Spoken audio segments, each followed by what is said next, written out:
Muy buenos días, amados hermanos, que el Señor bendiga sus vidas. Como siempre, un privilegio estar con ustedes para compartir la palabra del Señor, para poder gozarnos y deleitarnos en ella, que el Señor pueda hablarnos a cada uno de nosotros. Preparemos nuestro corazón ahora para poder recibirla, que sea el Señor obrando por medio de ella. Y pues bueno, que como iglesia podamos responder a ella de manera positiva. ¿Alguna vez se han preguntado, hermanos, por qué la vida humana está construida alrededor del anhelo constante de algo más? La mayoría nunca lo dice en voz alta, pero todos lo sienten. Te propones lograr algo, lo logras y al poco tiempo quieres otra cosa. Consigues ese trabajo que buscabas, pero no es suficiente. Tienes la relación que tanto pediste y soñaste, pero le falta algo. Llegas al nivel económico que siempre quisiste, pero resulta que ya no te llena. O experimentas un placer que parece el final, el culminante, pero de pronto vuelves a estar vacío. Es como si hubiera una sed dentro de nosotros que no se apaga con nada. Un deseo profundo, insistente, incómodo, que nos carcome por dentro. Y lo más interesante es que todos intentamos apagarlo de distintas maneras. Unos intentan apagarlo con dinero, otros con reputación, otros con placeres, otros con entretenimiento y otros con alguna espiritualidad superficial. Pero al final, la sed nunca llega a saciarse por completo. El motivo principal, hermanos, es que esa sed no es física ni tampoco es emocional, sino que es una sed espiritual. Es tu alma la que tiene sed del Dios vivo. Hoy vamos a continuar con la serie expositiva del Evangelio de Juan. Para eso voy a pedirles que vayamos al capítulo 7 de Juan y demos lectura desde el verso 37 hasta el verso 44. Juan 7 del 37 al 44.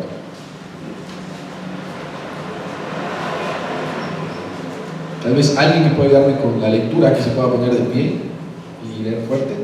Adelante, hermano Jesús.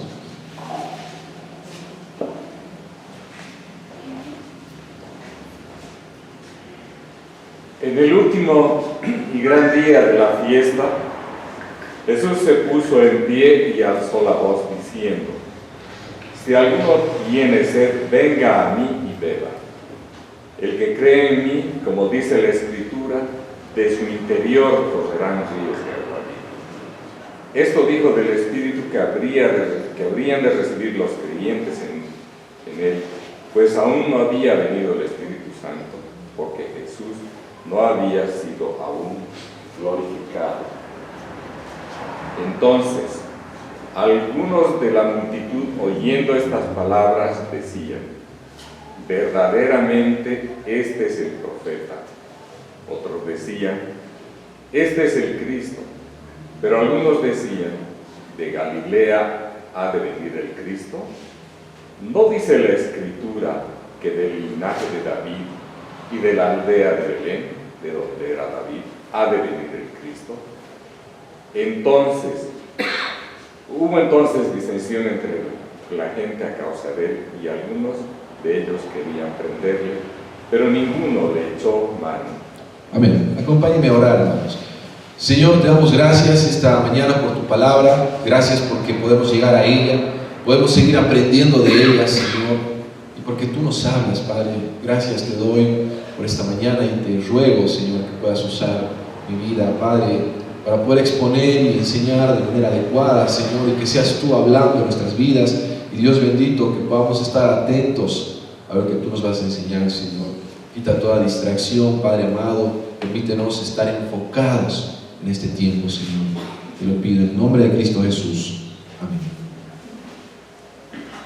Hermanos, he titulado esta prédica, esta enseñanza, Saciados en Cristo. Y vamos a ver 3 puntos El primero vamos a abarcar el verso 37 al verso 38 y lo he titulado El gran anuncio del último día de la fiesta. Después vamos a pasar al segundo punto, donde nos vamos a centrar en el verso 39, el cual he titulado El Espíritu que viene a morar en nosotros. Y por último, la última parte, del verso 40 al verso 44, que he titulado La respuesta dividida de la multitud. El argumento, hermanos, que deseo exponer en esta mañana y que vamos a repetir constantemente a lo largo de esta prédica es el siguiente: Cristo es la plenitud de la vida y solo en Él podemos ser completamente saciados.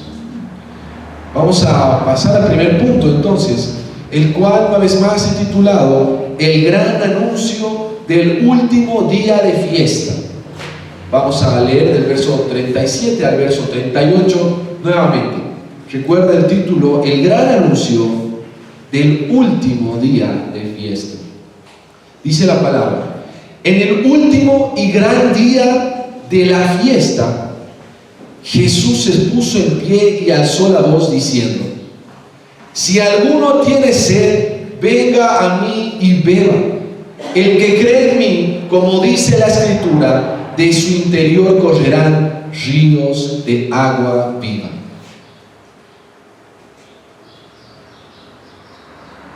Nos encontramos en el último día de la fiesta de los tabernáculos, que hemos estado abordando en las últimas prédicas. Y nos encontramos en este punto en Jerusalén. Y esta fiesta es considerada la más grande del año judío, con al menos el mayor movimiento de personas, a la cual tenían que acudir todas las personas, como así lo ordenaba el Antiguo Testamento. Todos los asistentes tenían que habitar en tabernáculos durante 7 días, recordando el tiempo en el que Dios los sacó de Egipto y los cuidó en el desierto, y también les dio su provisión.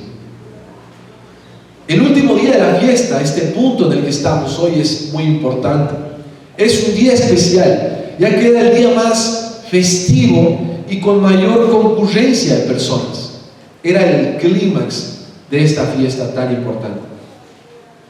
La tensión en el ambiente por la presencia de Jesús, que habíamos visto en los anteriores pasajes, había sido cambiada por una gran expectativa de ver qué es lo que haría Jesús ahora, y si las autoridades judías lo iban a reconocer como el Cristo o lo iban a finalmente arrestar, ya que hasta ese momento él todavía no había sido arrestado y estaba enseñando con libertad. Con el pasar de los años, el pueblo judío y la tradición judía fue añadiendo algunos rituales, algunos ritos en esta fiesta. Uno de estos rituales que había sido añadido era la ceremonia o una serie de ceremonias de agua, que es muy interesante entender. Cada día se hacía un rito de derramamiento de agua en el altar del templo. Esto podemos obtenerlo de la Mishnah, que es un documento histórico de la tradición judía, que nos describe a detalle cómo era esta tradición, que había sido implementada unos siglos antes de que Jesús venga.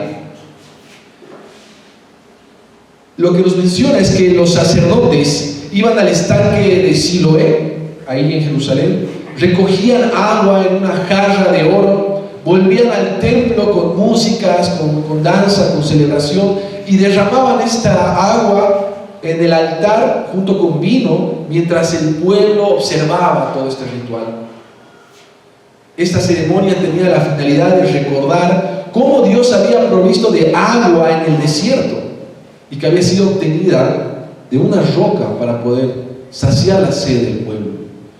Y también lo hacía como un símbolo, buscando que Dios pueda proveer agua para las cosechas, las lluvias tan necesarias. Recordemos que esta fiesta comenzaba cuando había terminado el tiempo de cosechas. Por eso es de que se daban distintos sacrificios, pero también era un momento para pedir la provisión de Dios, principalmente las lluvias. Un detalle muy importante en la fiesta, hermanos, es que este último día es decir, el séptimo día, este ritual no se realizaba una vez, sino que se realizaba 7 veces. Es decir, este es el día donde durante mayor tiempo el pueblo estaba meditando acerca de la provisión de agua que Dios había hecho y que Dios iba a hacer.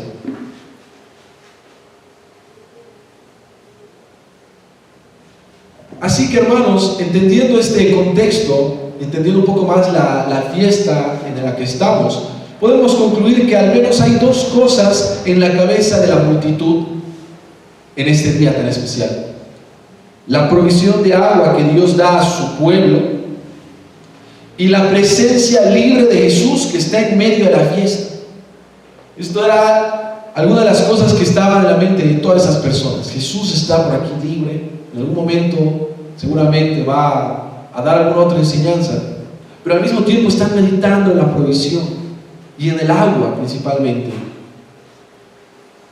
En este contexto, hermanos, es en el cual Jesús se pone de pie en medio de esta fiesta, en medio de la enorme multitud que estaba ahí, y gritando, es decir, no enseñando, sino gritando, da esta tremenda declaración: si alguno tiene sed, venga a mí y beba. El que cree en mí, como dice las Escrituras, de su río correrán, de su interior correrán ríos de agua viva. Este hombre nazareno, conocido por hacer milagros y grandes discursos, está afirmando en el momento cúspide del evento más importante del mundo judío que Él era la verdadera provisión de Dios y la fuente de agua que tanto necesitaba. Jesús mostraba que en Él se estaba cumpliendo todo lo que pedían y lo que se buscaba en esta fiesta de los tabernáculos. Él era el cumplimiento. Su anuncio es mucho más profundo que un simple llamado de saciar la sed con agua. La sed de la que Jesús hablaba es una necesidad profunda en el alma. Es un vacío doloroso en nuestro interior o una insatisfacción recurrente que no puede ser completamente saciada por nada que podamos encontrar en este mundo. Esta es la sed de nuestra alma, hermanos, la cual solo Dios puede saciar por completo y de forma permanente. Jesús está diciendo en este punto que si alguno tiene sed y reconoce que necesita de Dios para saciar esa sed, que entonces venga a Él y beba. Recordemos, hermanos, que en este momento muchos de los judíos que estaban escuchando este anuncio están pensando en la provisión de agua en el desierto por parte de Dios, cuando ellos tenían sed porque estaban caminando en el desierto y comenzaron a murmurar de Dios y de Moisés. Querían agua y Dios les da agua. ¿Y recuerdan cómo es que Dios les da agua? En ese punto Él saca el agua de una roca. Él extrae agua, podríamos decir, de una peña, de una roca. En ese tiempo la roca era la provisión de Dios como fuente de agua que saciaría su sed física. Pero ahora era algo más profundo. En 1 Corintios 10:4, Pablo está hablando de esto y él nos habla de esta roca. Él nos habla de que el pueblo había bebido de la misma roca, de que había recibido el mismo alimento espiritual. Está hablando de este tema. Pero en este punto, cuando Pablo está hablando de la roca, que es la fuente de agua para el pueblo del desierto, él nos dice lo siguiente: todos bebieron de la misma roca espiritual y la roca era Cristo. Todos bebieron de la misma roca espiritual del desierto y la roca, esa roca era Cristo. La roca provista por Dios para saciar la sed del pueblo Y lo que estaban recordando en esa fiesta del tabernáculo era una especie de Cristo y apuntaba a Cristo. Ahora que era el tiempo de Cristo y de su venida, Jesús es la provisión de Dios como fuente de agua viva que saciará nuestra sed del alma para siempre. Por eso Jesús es el cumplimiento. Él es el que habría de venir. Él es el agua que Dios tenía. Él es la verdadera provisión que iba a saciar la sed para siempre. Lo que Jesús está diciendo en este anuncio tan importante es que Él es la roca espiritual de la cual necesitamos beber para ser saciados. Y hay algo más que nos menciona. Él nos dice que para beber de Él necesitamos creer en Él, creer en Jesús. Beber, de hecho, puede entenderse aquí como creer en Él. Por eso continúa su anuncio diciendo: el que cree en mí, el que cree en mí. Cristo es la fuente de agua viva. Pero hermanos, la fe que nos permite creer en Cristo es necesaria para recibir esta agua, para beber de esta fuente de agua que sacia nuestra sed. Hermanos, no sirve de nada venir a Él si no vienes con fe. Es como llegar hasta la fuente de agua, pero después alejarte sin haber bebido de ella. Es lo mismo. Si tú no encontraste en Cristo la satisfacción plena de tu alma, tal vez es porque no llegaste a Él con fe verdadera. La fe verdadera no solo puede verse por los frutos o por las obras, que sí es una manera de comprobarla, pero también se evidencia por un cambio de vida que se produce en nosotros por haber saciado la sed de nuestra alma y haber tenido un encuentro personal con Cristo. Avanzando en esta porción, en el verso 38, nos dice: el que cree en mí, el que cree en mí, que es lo necesario para beber de esta agua, como dice la Escritura, de su interior correrán ríos de agua viva. Como dice la Escritura. Y seguramente lo primero que vamos a hacer es buscar la cita. ¿Dónde dice la Escritura en el Antiguo Testamento esta porción? Y en realidad no existe un pasaje que exactamente diga en el Antiguo Testamento esta frase, pero sí una serie de pasajes que se encuentran en Isaías que dan a entender lo mismo, que hablan del mismo punto.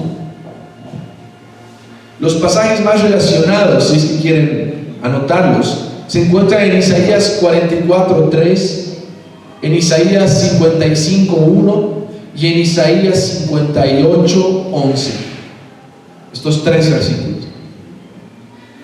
No vamos a ir uno por uno, pero en resumen, todos hablan sobre derramar agua en el sentido de derramar el Espíritu Santo en las personas sedientas, y que serán como un manantial cuyas aguas nunca faltan, dice la palabra, como un manantial cuyas aguas nunca faltan. El entendimiento del Antiguo Testamento, cuando habla de derramar el agua viva, está hablando del Espíritu Santo que se había de derramar en los creyentes. Esa es la promesa que Dios había hecho a su pueblo del Antiguo Testamento, y el Mesías, una vez más, venía a cumplir esta promesa. Aquí se completa un poco más el sentido de lo que Jesús está diciendo en este anuncio, el cual conecta de forma directa también con el Evangelio, con el mensaje que hoy predicamos, con el entendimiento de la revelación de Jesús. Todo aquel que tiene sed en su alma debe reconocer que esta sed es producida a causa del pecado en su vida, que lo aleja de Dios. La sed se produce por una separación de Dios, y que no hay forma de saciar esa sed a menos que se arrepienta de su pecado y se reconcilie con Dios. vuelva a estar con Dios. Todo aquel que tiene sed de Dios, ¿qué es lo que debe hacer? Debe venir a Cristo. Debe venir a Cristo. Solo Él puede saciar esa sed. Él es la provisión de Dios para resolver el problema que causa la sed. Cristo dio su vida en la cruz y resucitó al tercer día para nuestro rescate de la esclavitud al pecado y de la condenación eterna. Esta condenación eterna, este castigo eterno, tiene que ver también con esta sed. Porque la condenación eterna puede describirse como existir eternamente separados de Dios, sedientos por toda la eternidad. Ese es el infierno, hermanos. Vivir eternamente separados del Dios que es el único que puede saciar la sed de nuestra alma. Aquel que cree en Jesús recibirá perdón de pecados, será reconciliado con Dios y el Espíritu Santo vendrá a morar en él. Su sed será completamente saciada en Cristo por toda la eternidad. Así que, hermanos, recordemos esta verdad para siempre. Cristo es la plenitud de la vida y solo en Él podemos ser completamente saciados. Vamos a avanzar ahora al segundo punto, en el cual nos vamos a enfocar solamente en el verso 39. Avancemos ahí en sus Biblias al verso 39 de esta porción.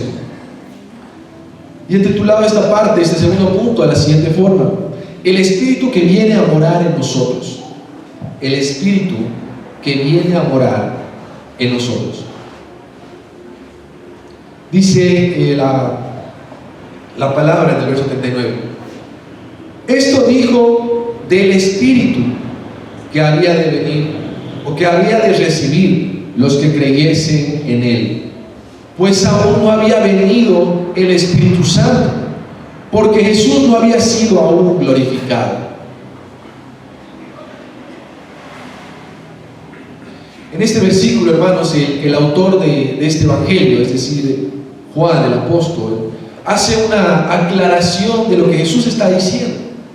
Y como ya lo habíamos mencionado anteriormente, nos muestra que Jesús está hablando del Espíritu Santo cuando hace ese anuncio. Él está hablando del Espíritu Santo, el cual recibe en su interior todo aquel que cree en Él.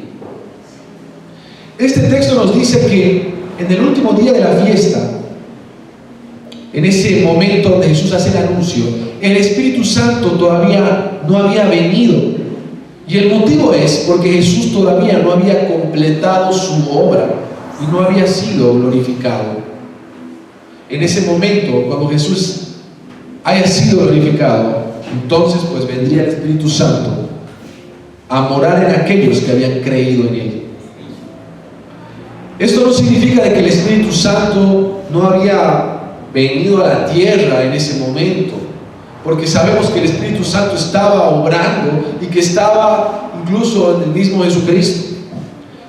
Pero en ese punto, el Espíritu Santo todavía no había venido en la forma que Jesús lo habría de enviar, para ser derramado en los creyentes y para morar en su interior. Para seguir profundizando el anuncio que Jesús estaba dando, vamos a recordar lo que Jesús le dijo a la mujer samaritana en el mismo Evangelio de Juan, unos capítulos atrás, cuando estaba hablando con ella en el pozo. Y vamos a ir a Juan capítulo 4, voy a abordar rápidamente. Y recordemos que en Juan 4, versículo 10, podemos ver que es Jesús el que da el agua viva. Ahí están hablando: si tú supieras quién soy, tú me pedirías agua a mí, yo te daría agua viva. Jesús es el que da el agua viva. Lo podemos ver con claridad en el versículo 4:10. Pero un poquito más adelante, en 4:14, vemos que el agua que Jesús da se convierte en nosotros en una fuente de agua que brota para vida eterna.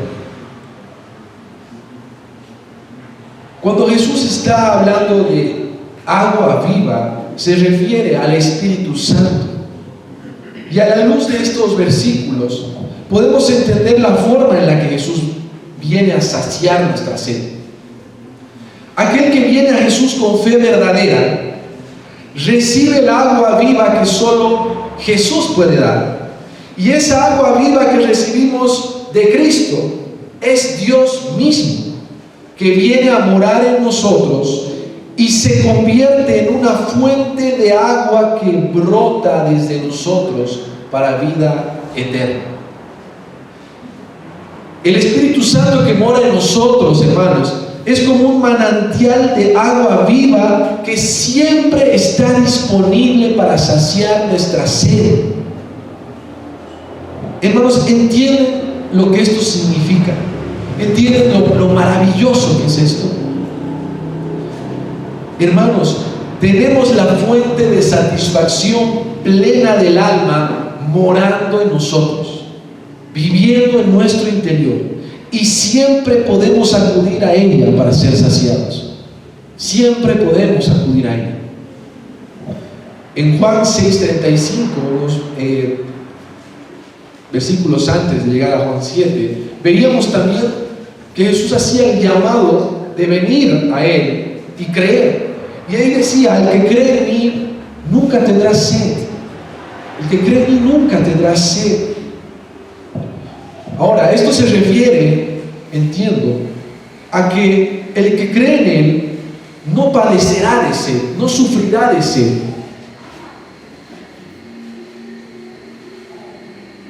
O por lo menos no lo hará de manera continua.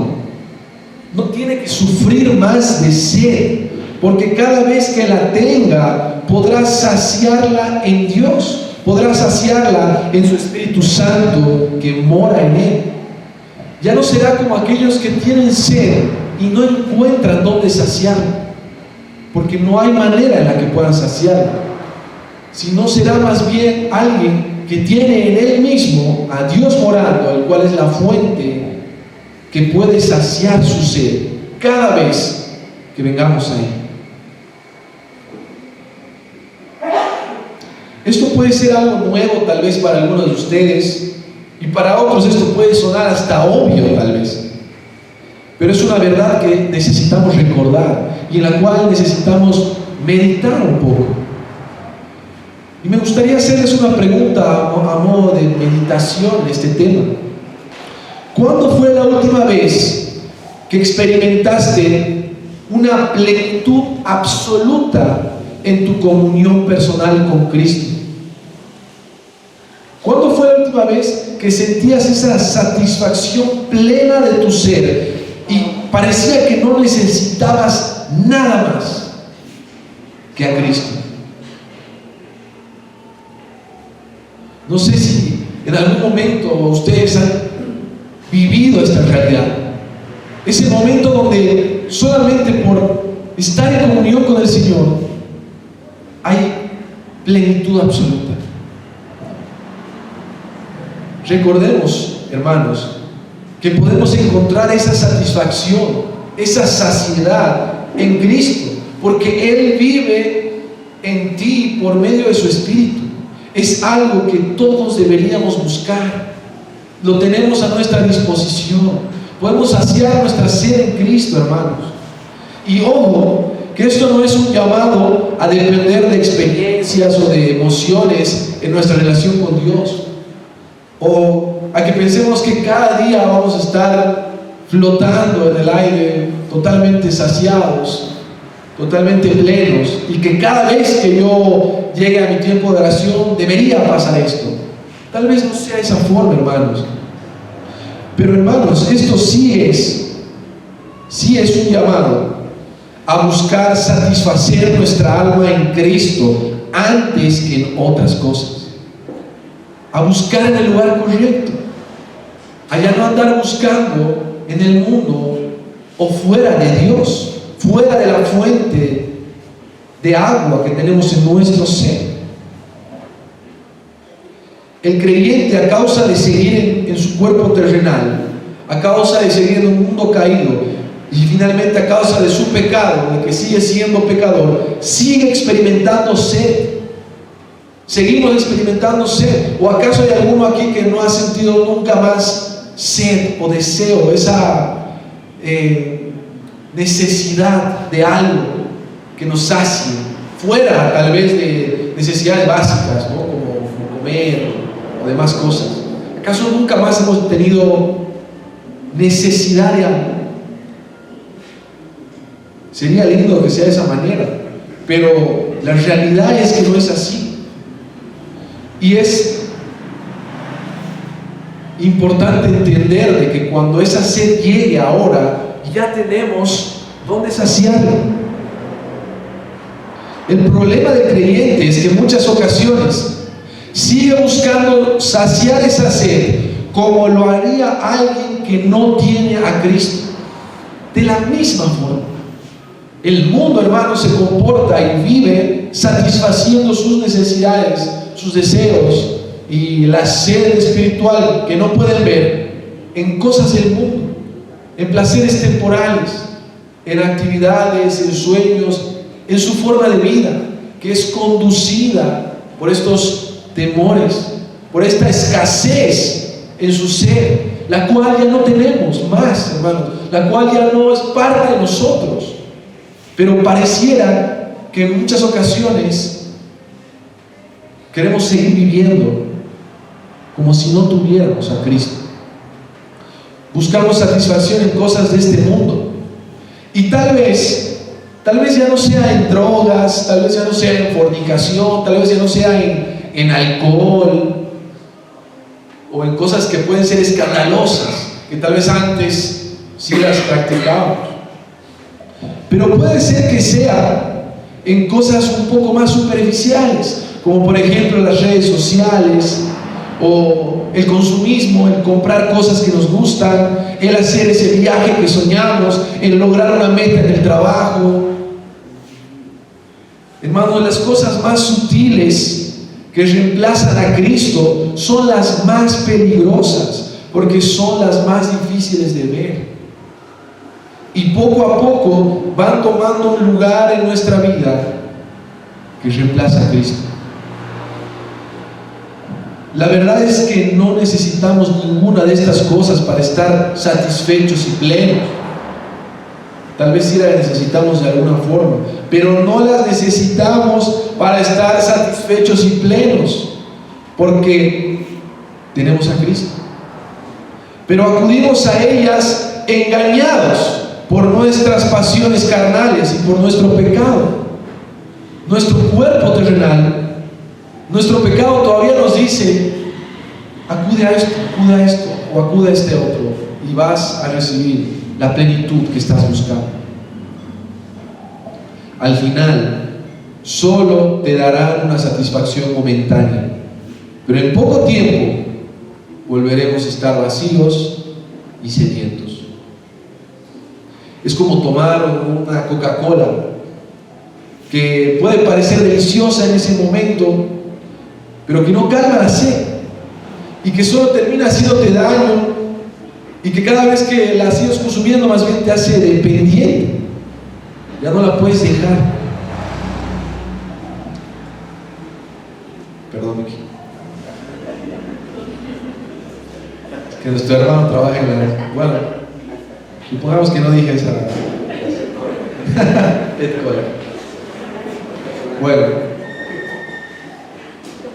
tengamos mucho cuidado, hermanos, con dejarnos dominar con estas cosas. Tengamos cuidado con dejarnos dominar.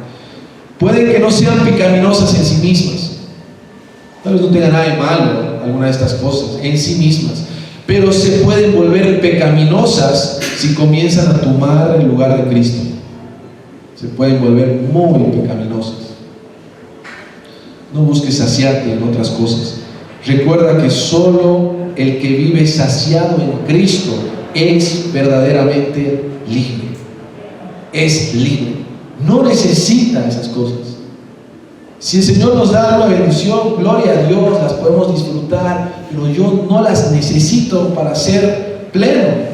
Tengo al Señor, tengo a Cristo, y en Él puedo ser saciado sin importar la circunstancia, como dice Pablo, ya sea en abundancia o en escasez, ya sea en momentos difíciles o en momentos de gozo. Cristo es el que nos sacia. Él es el único que puede llenar realmente el vacío que hay en nuestro interior. Así que vivamos esa libertad, hermanos, vivamos libres para vivir una vida nueva que no sigue la corriente del mundo. Vivamos libres para vivir la vida para la cual fuimos diseñados, una vida que da gloria a Dios. El teólogo y autor John Piper habla mucho sobre este tema. Él dice lo siguiente: Dios es más glorificado en nosotros cuando estamos más satisfechos en Él. Dios es más glorificado en nosotros cuando estamos más satisfechos en Él. Significa que la gloria de Dios se ve más claramente cuando Él es nuestro deleite supremo. Y no solamente es nuestro deber, no solamente es nuestra obligación, no solamente es nuestra religión, no solamente es, no sé. Cuando Él es realmente nuestro deleite supremo, ahí Dios se glorifica, ahí damos más gloria al Señor. Piper enseña que todos los deseos profundos del corazón humano encuentran su plenitud únicamente en Cristo, y que buscar satisfacción en cualquier otra cosa resulta vano y vacío.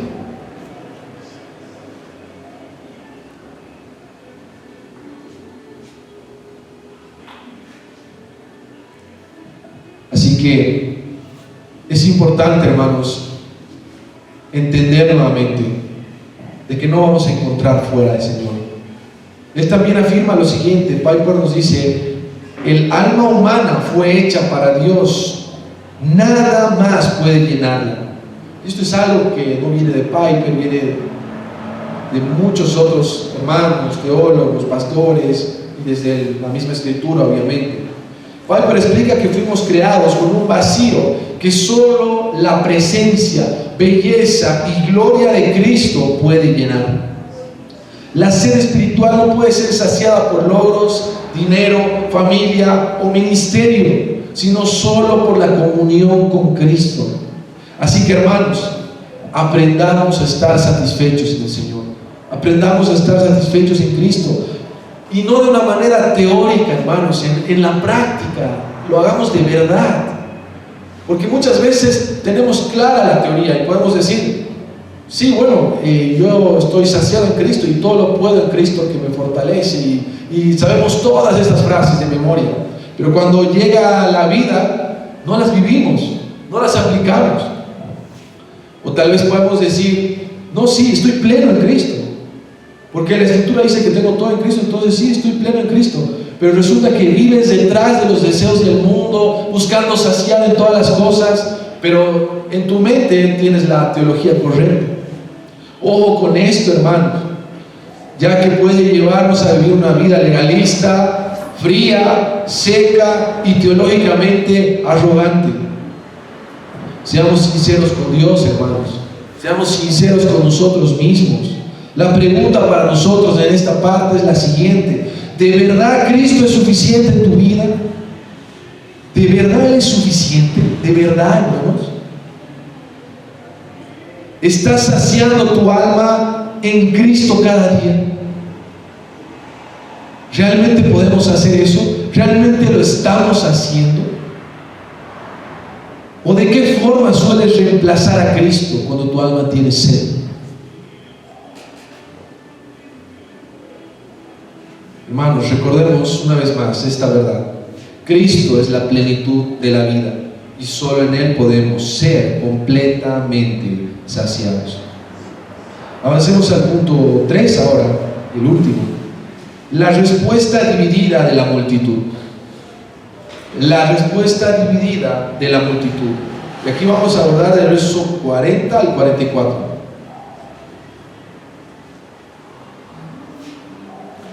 Dice la palabra: Entonces algunos de la multitud, oyendo estas palabras, decían: verdaderamente este es el profeta.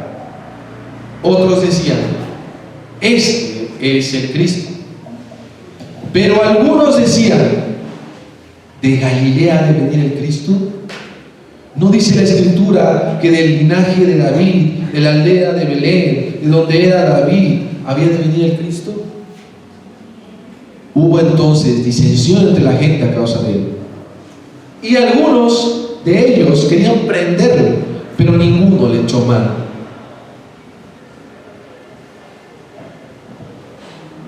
Es interesante meditar en la manera en la que Jesús se revela al pueblo en esta fiesta, porque pudo haber sido diferente. Jesús no se revela al pueblo haciendo un milagro público o haciendo una señal impresionante delante de la multitud, como lo pedían, por ejemplo, sus hermanos, ¿se acuerdan? Él prefiere revelarse por medio de un anuncio mesiánico y un llamado a creer en Él. Así lo hace el Señor. En esta ocasión, no les ofrece algo material o algo físico al pueblo, que es lo que querían. No les ofrece saciar su sed o el hambre de su cuerpo, sino que les ofrece una solución espiritual para su condición. Les ofrece algo espiritual.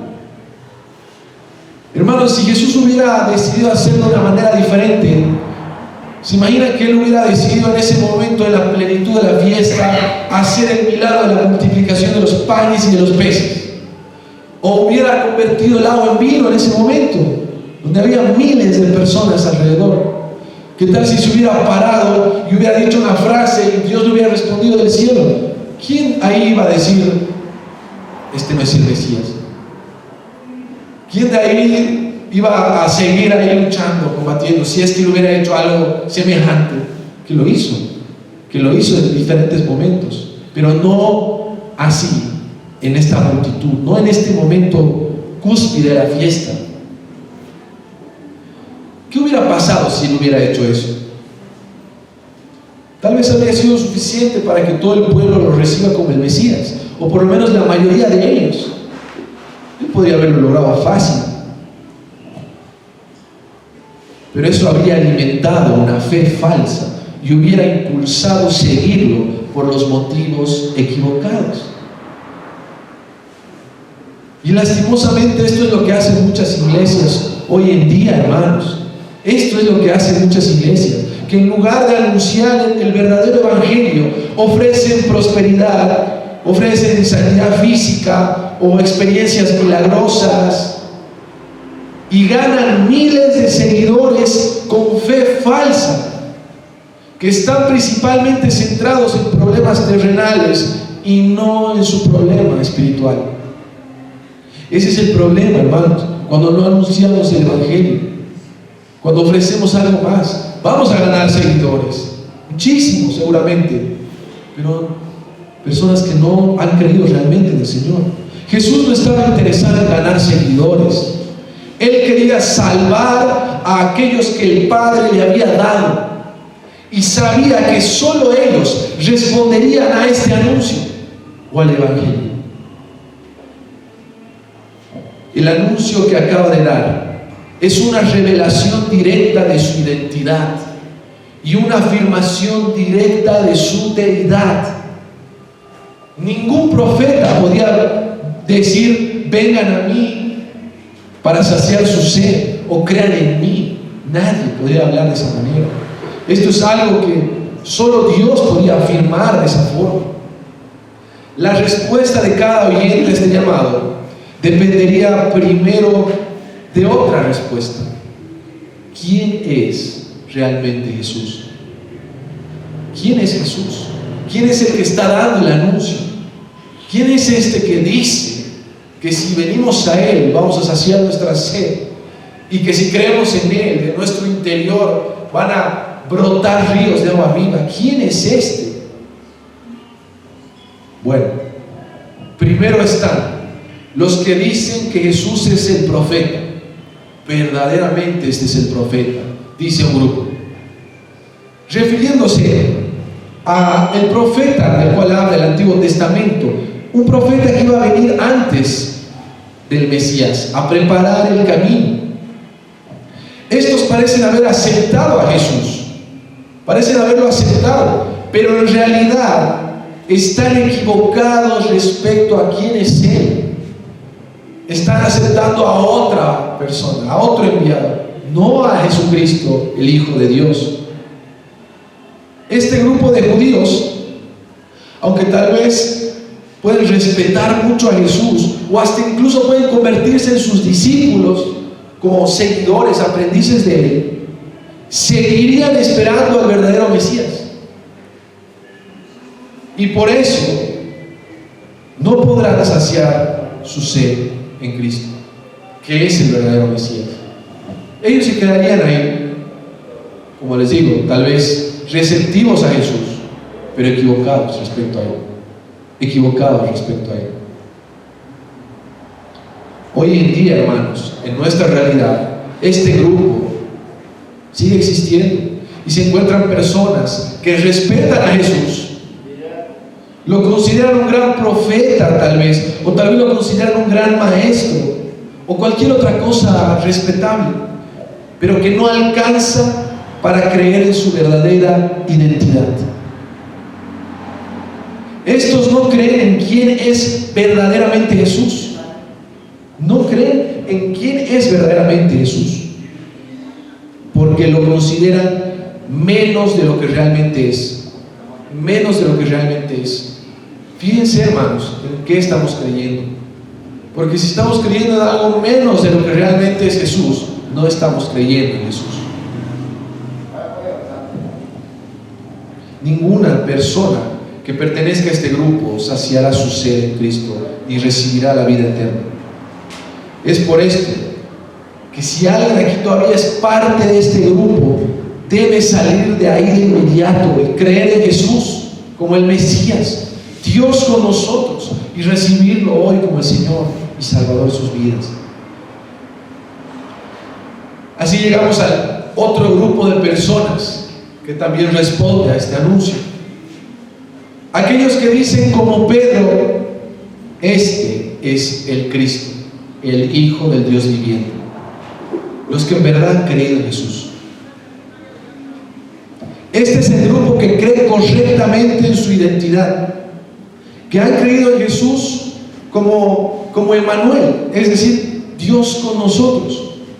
Este es el único grupo, hermanos, que vendrá a Cristo para saciar su sed. Solo ellos vendrán a Cristo, porque creen en Él y en todo lo que Él ha dicho.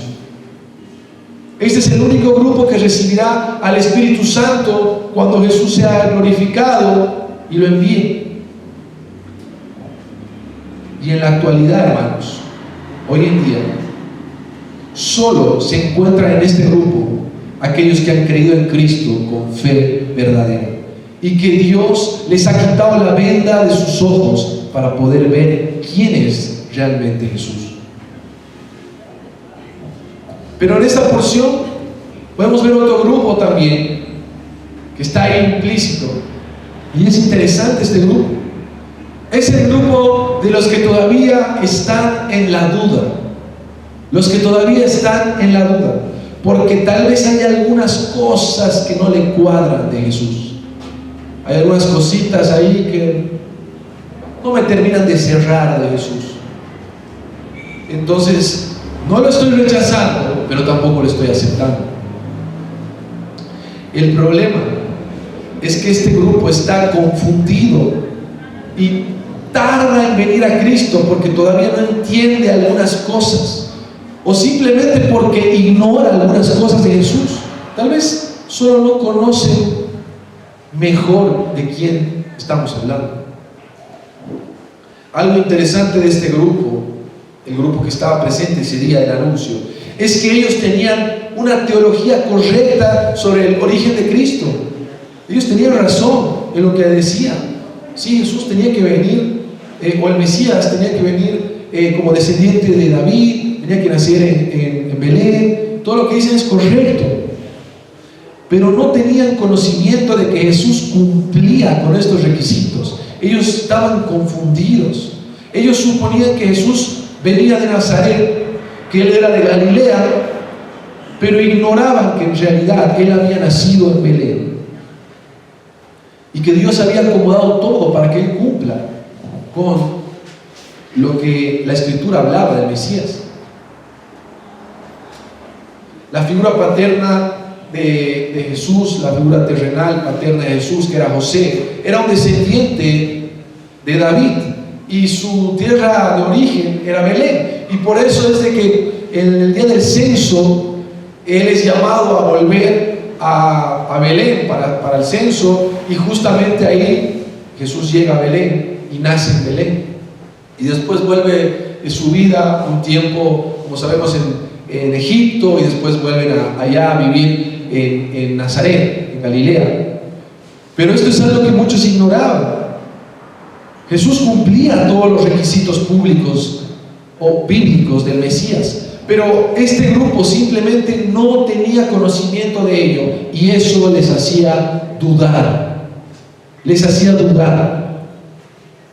Hoy tenemos muchas personas en este grupo también, hoy en día, de aquellos que todavía dudan de Jesús.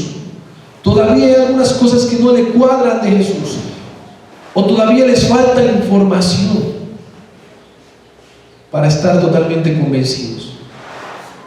El problema es que este grupo no hace ningún esfuerzo para responder sus dudas o para investigar un poco más en la palabra del Señor. No buscan aprender y solo se quedan con la poca información que tienen y dejan el asunto para después. Es como que, bueno, hasta aquí yo sé, ya tengo mi postura. Puede ser que sea superficial, puede ser que sea con poco conocimiento, puede ser que no conozca mucho de la Biblia, pero esta es mi postura. No estoy seguro de algunas cosas, no me cae mal Jesús, tampoco me parece que sea lo que ustedes creen, pero está ahí, en la duda. Este es un lugar muy peligroso de estar, hermanos, porque aunque este grupo no se ha cerrado tal vez a considerar a Jesús como el Mesías, retrasan su consagración a Dios, su entrega total a Cristo, a causa de sus dudas y tal vez a causa del poco conocimiento que tienen, pero principalmente a causa de la falta de fe. Por último, está el grupo de los que quieren prenderle a Jesús, o los que quieren apresarlo, que también está mencionado al último. Los que directamente rechazan a Jesús y actúan coherentemente, diría. Porque a mí, hermanos, me parece coherente que si soy un judío de esa época y viene alguien a decir que es el Hijo de Dios y demás, pero que no lo es coherente rechazarlo con todas mis fuerzas, porque es alguien que está trastornando la fe, es alguien que está blasfemando. Tiene sentido rechazarlo por completo. Esa es una respuesta entendible de alguien que está seguro de que Jesús no es el Cristo, porque si no es el Cristo, entonces es un gran estafador, es un mentiroso, un blasfemo, un gran engañador, y merece un castigo por desviar a tantos del verdadero Dios. Y lo mismo aplica para las personas hoy en día, hermanos, que dicen que Jesús no es Dios, por ejemplo. No tiene sentido que lo afirmen, pero que aún así sigan respetando a Jesús, o que sigan teniendo cierto temor, o tomando algunas cosas de la palabra, pero al mismo tiempo no creen lo que Jesús dice. Ya que si Él no es quien dice ser, entonces es un estafador y un mentiroso, ya que Él mismo afirmó ser Dios en múltiples ocasiones. Hermanos, si Él no es quien dice ser, por ejemplo, si Él no resucitó, si las cosas que están en este libro son mentiras, entonces todo es una gran mentira, todo lo que tiene que ver con el cristianismo, y estamos delante de la más grande estafa de la historia. Por eso es entendible que el que ha rechazado a Jesús tome una postura como esta. El que está seguro que Jesús no es Dios con nosotros.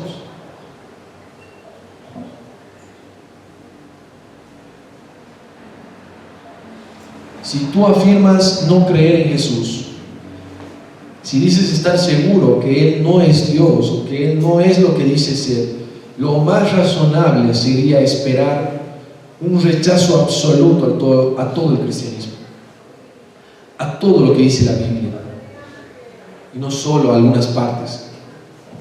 Y eso te dejará en un mundo sin sentido y sin esperanza. Pero si hay alguien que escucha hoy el llamado de Cristo y que tal vez antes lo rechazaba, ya no lo rechace más, ya no lo rechace más. Venga hoy a Cristo y entregue su vida por completo a Él. Vamos a las aplicaciones finales, a modo de resumen también. Me gustaría dirigirme primero a los creyentes, a los hermanos. Si eres creyente, si ya recibiste esa agua viva en tu ser, entonces no dejes de beber del manantial del agua que ahora fluye en tu ser. No dejes de acudir a Él. Busca a Cristo para ser saciado. Cada vez que tu alma tenga sed, bebe de Cristo hasta saciarte. Cada vez que tu alma tenga sed, pasa tiempo en su presencia y no salgas de ahí hasta que tu alma sea completamente saciada en Cristo. Esta es la única forma de vivir satisfechos en Cristo, en una vida que glorifica más a Dios, al ser Él nuestro más grande deleite.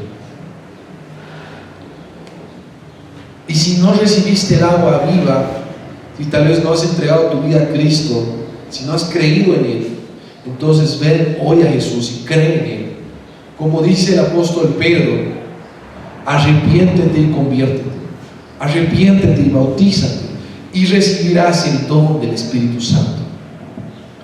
Respondan al llamado de Jesús. Jesús hoy sigue gritando este llamado. Él sigue gritando este llamado, esta invitación. Si tienen sed en su interior, si se sienten secos en su alma, si ven su necesidad de Dios, vengan a Cristo, crean en Él y serán saciados. Prueben verdaderamente a Cristo. Prueben a Cristo y descubrirán que nunca han probado algo mejor en su vida. Nunca han probado algo mejor. Dirán juntos a nosotros y a los demás creyentes: ya no necesito nada más, porque encontré lo que mi alma tanto buscaba. Encontré la perla de gran precio, encontré a mi Señor, encontré al Dios verdadero, encontré a mi Padre celestial. Ya no me falta nada, porque en Cristo tengo todo. Y una vez más, recordemos esto para siempre: Cristo es la plenitud de la vida y solo en Él podemos ser completamente saciados. Acompáñame a orar, hermanos. Amado Dios, te damos gracias en esta mañana, porque tú, Señor, has tenido la bondad, la gracia y la misericordia de enviar a tu Hijo Jesús, de dar esa provisión, Señor, que nosotros no merecíamos y que la hemos recibido solamente por gracias. Padre, tú nos has creado para ti y solamente para ti. Señor, en nosotros hay una necesidad tan grande de ti, Dios bendito, que no podemos vivir si no estamos a tu lado, Señor. Padre, yo te pido de que podamos aprender a vivir saciados en Cristo, que podamos recurrir una y otra vez a esa fuente inagotable de agua de vida, que tu Espíritu Santo, Señor, desde nuestro interior nos llene, Señor, que podamos vivir una vida plena, caminando con gozo, Señor, caminando victoriosos, Padre, aún en medio de las dificultades, Señor. Padre, que no dependamos de las cosas de este mundo, de que nos vaya bien o mal, de tener o no tener, de todo lo que podamos anhelar y buscar en este mundo, Señor. Que lo terrenal no sea lo que nos conduzca, Padre, que no busquemos saciar nuestra sed en el mundo, sino en ti, Señor. Ayúdanos a vivir esto, Señor, a experimentar esto, a caminar de esta manera, Señor, a estar saciados, Padre, en medio de cualquier situación. Enséñanos a vivir así, Señor. Y si hay alguien, Padre, que todavía